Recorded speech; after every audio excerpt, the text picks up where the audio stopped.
Ratusan kader dari Ketua DPD Partai Nasdem tunjukkan kekecewaan dengan melepaskan baju partai di kantor DPD Nasdem, Kabupaten Indramayu, Jawa Barat, Minggu siang. Mereka kecewa atas keputusan DPW Nasdem pada pemilihan calon legislatif tahun 2024 Dapil Jabar 8. Pencalegan DPR RI yang dijanjikan nomor urut 1, namun Ketua DPD diposisikan nomor urut 3. Pengunduran diri disampaikan langsung Ketua DPD Nasdem Indramayu.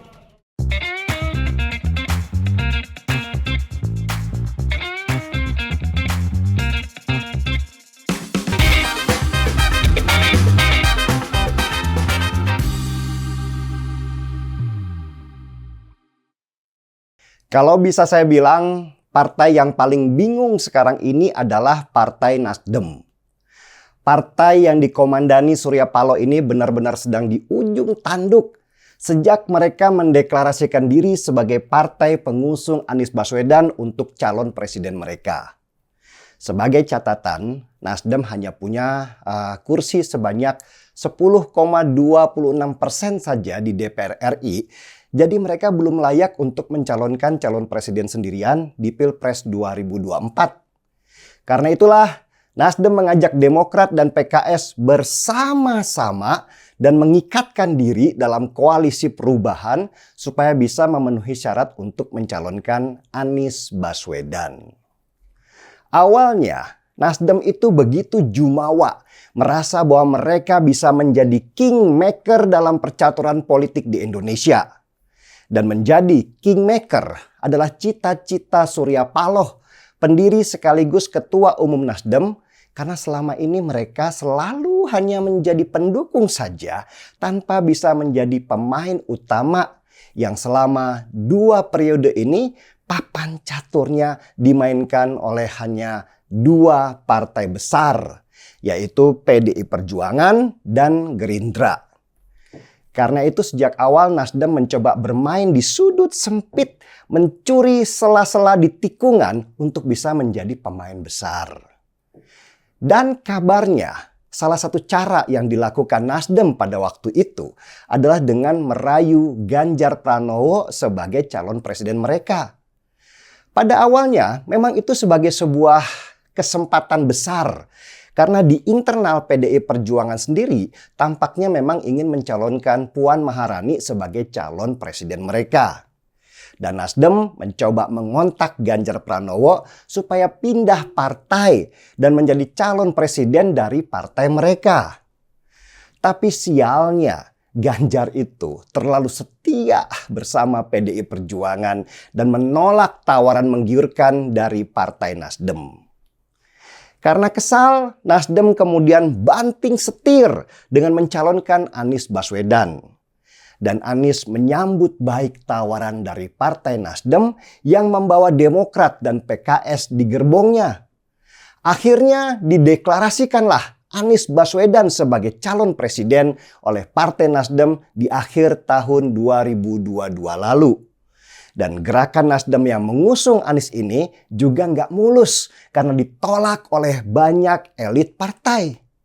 Mulai dari Siswono Yudhohusodo, Niluh Jelantik, Anak Agung Ngurah Panji Astike, dan yang terakhir Zulfan Lindan yang bisa dibilang sebagai salah satu pendiri Partai Nasdem.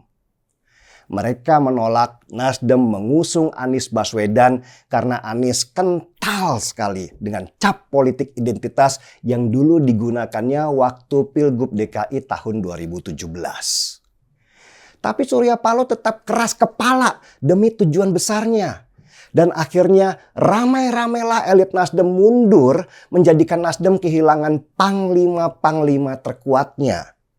Dan mundurnya beberapa elit Nasdem ini diikuti dengan mundurnya ribuan kader dan pendukung Nasdem di banyak daerah. Belum selesai, Nasdem ketiban tangga lagi. Dan kali ini bukan hanya tangga, tapi ketiban forklift.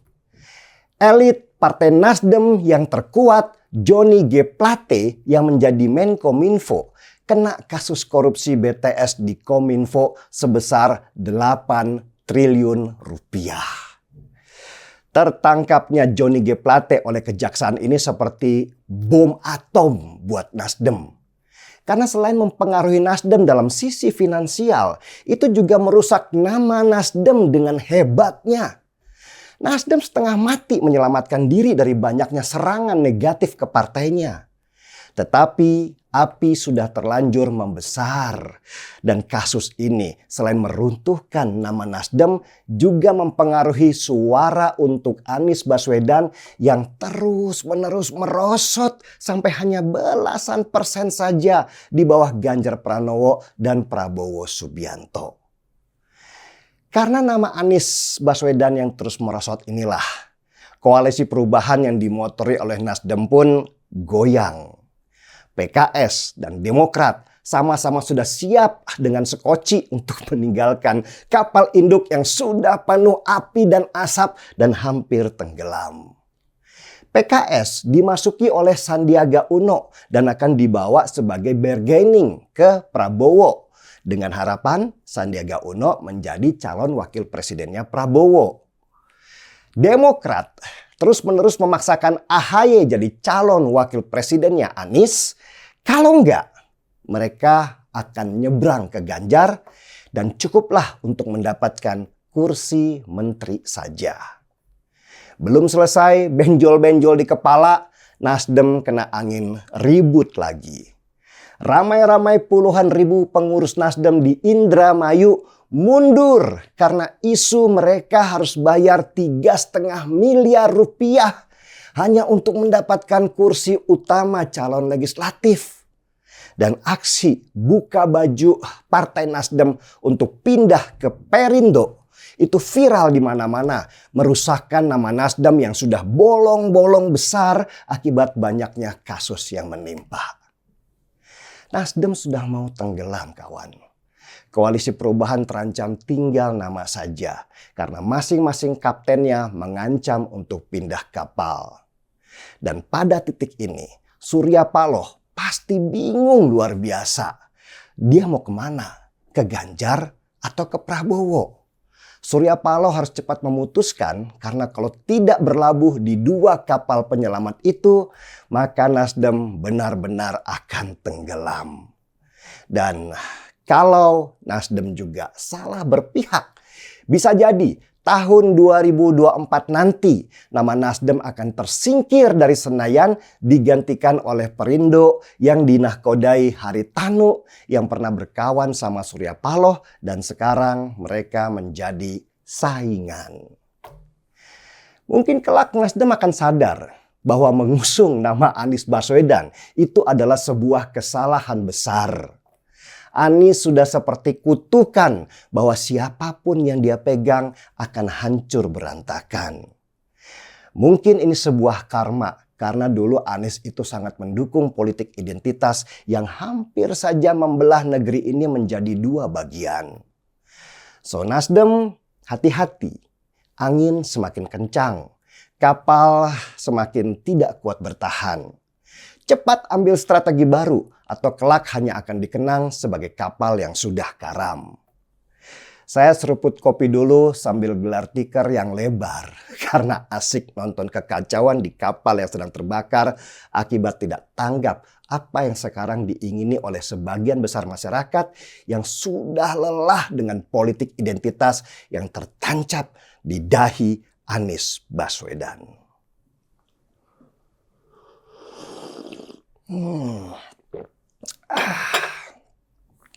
Mari kita bongkar semua. Saya Denny Siregar, kita di acara Timeline.